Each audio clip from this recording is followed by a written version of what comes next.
মেরে পুরো বেতন বন্ধ করে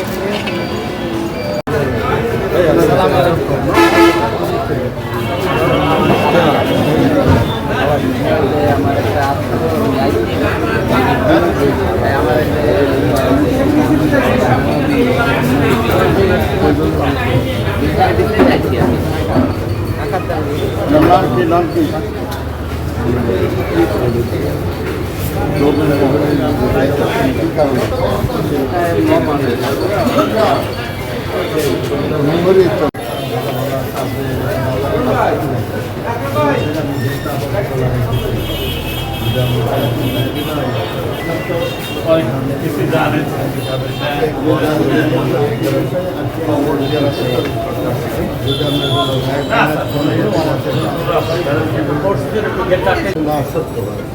যদি থাকে সেটা যদি আমার ভাইও থাকে সেটা আইনে আওতায় দিতে চাই তুমি ব্যবস্থা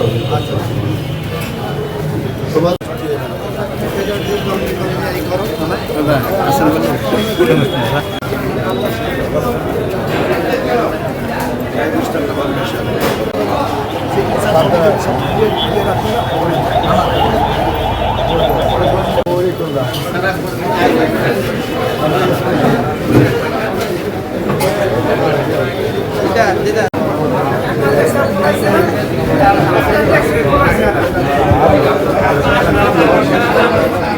বললে না কি বলে লেখক এই দলিল লেখকদের সহযোগিতা চাই। যদি আপনারা সহযোগিতা না করেন তাহলে কিন্তু পারবো না। প্রচুর টাকা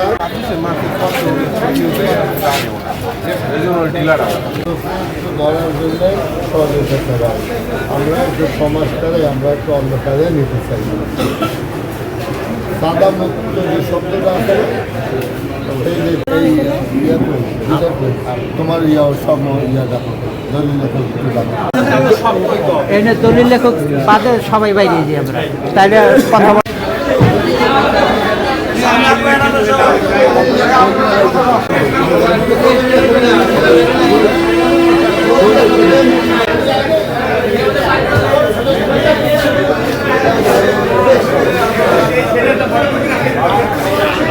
ম্যাডাম আমাদের মাদারীপুর সদরের জেলার আপনারা তো এখানে আছেন যারা কিসের এনলিস্টেড কতজন আপনারা মানে যাদের রেজিস্ট্রেশন আছে একজন কম আছে কম আছেন আর আপনাদের প্রতিজনের সাথে সহকারী আমাদের মাধ্যমে আপনাদের মাধ্যমে দেখেন আমাদের এখানে যে আমরা যারা আপনাদের সহকারীরা থাকে তারা একটা মধ্যস্বত্ব ভোগীর কাজগুলো করে থাকে কিংবা আপনাদের মধ্যস্বত্ব ভোগীর কারণে উনি তো অফিসের কাজটা ঠিক মতো করতে পারছেন না।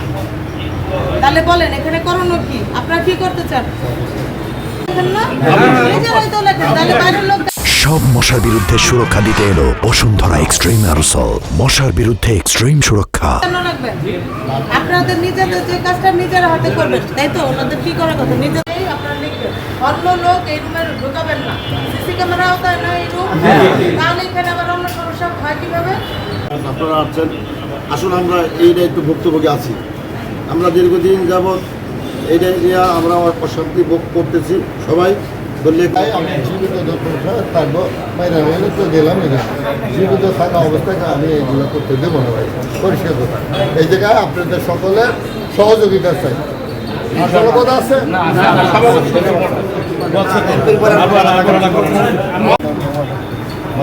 ভূমিকষ্ট, আপনারা ভালো জানেন ভূমিকষ্ট কারা কারা, এগুলো বন্ধ করতে হবে। বন্ধ না করলে আমি সর্বোপরি শেষ। এমপি বলতে কি বলেছে বুঝতে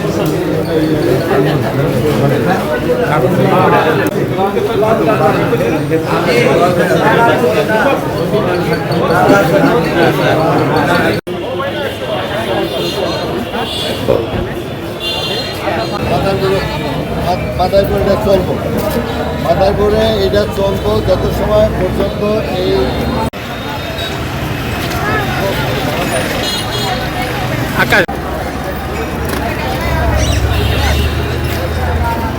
আপনারা ইতিমধ্যে শুনছেন যে আমাদের দীর্ঘদিনে একটা গণতান্ত্রিক সরকার, জনগণের সরকার। আজকে আমাদের তারুণ্যের অহংকার জনাব তারেক রহমান মাননীয় প্রধানমন্ত্রী, ওনার নেতৃত্বে বাংলাদেশের দুর্নীতি মুক্ত একটা দেশ গড়ার জন্য যে প্রত্যয় ব্যক্ত করেছেন, চাঁদাবাজি বন্ধ করার জন্য, মাদক বন্ধ করার জন্য, কিশোর গ্যাং বন্ধ করার জন্য, ভূমিদস্যুতা বন্ধ করার জন্য, এটার অংশ হিসাবেই আমরা আজকে মাদারীপুরে, আমার যেহেতু রাজৌর মাদারীপুর 2 আসনের মানুষ, সর্বস্তরের মানুষ ভোট দিয়ে আমাকে নির্বাচিত করছে আমার ঘরে বসা থাকার জন্য না, এই সমস্ত দেখার জন্য। আমরা চাই যে প্রত্যেকটা অফিসে, আমরা শুনেছি যে চাঁদা 16 বছর 17 বছর ধরে চাঁদাবাজি চলছে এবং কিছু মস্তানরা এই জায়গায় বিভিন্ন অফিস থেকে তারা টাকা পয়সা নিয়ে থাকে, চাঁদাবাজি করে থাকে।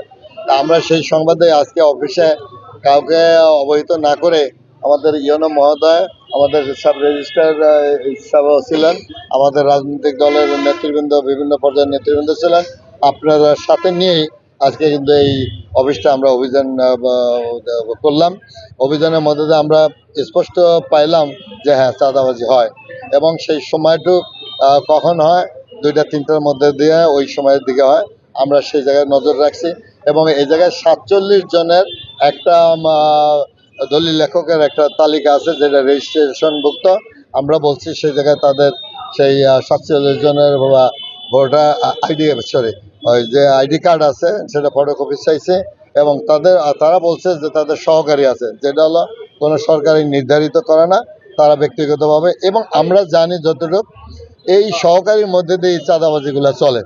তা আমরা বলছি যে যদি আপনাদের সহকারী লাগেই তাহলে তাদের একটা আপনাদের লিখিত একটা দিতে হবে যে অমুকে আমার সহযোগী। তা সেই মোতাবেক ওনারা বলছেন যদি আমাদের প্রয়োজন হয় আমরা লিখিত দেবো, আর যদি তাই না হয় তাহলে আমরা ওই 47 জনের মাধ্যম দিয়ে আমরা আবার অভিযান শুরু করব। কখন করব সেটা আমরা বলবো, আপনাদের সাথে নেব, আইন প্রয়োগকারী সংস্থা থাকবে এবং আমরা সেদিন 47 জন যে দলিল লেখক আছে শুধু তারা থাকবে এবং তারা নির্দিষ্ট করবে কে জমি বিক্রি করতে আসছে, কে ক্রয় করতে আসছে, এই বাদে যারা আছে সব আইনের আওতায় দেব। ধন্যবাদ। আমরা সরকারের আজকে যে জাতির কাছে যে ওয়াদা দেওয়া আছে সেই ওয়াদা জানে আমরা বাস্তবায়িত করতে পারি, চাঁদাবাজি মুক্ত আমরা দেশ গড়ব এই প্রত্যাশা করছি। নতুন বাংলাদেশ দেখব, এটাই মানুষের প্রত্যাশা। সেই জায়গায় আমার সরকারেরও ইচ্ছা, আমাদের ইচ্ছা, আমাদের ইউনো মহোদয় একই কথা বলছেন। ধন্যবাদ আপনাদের।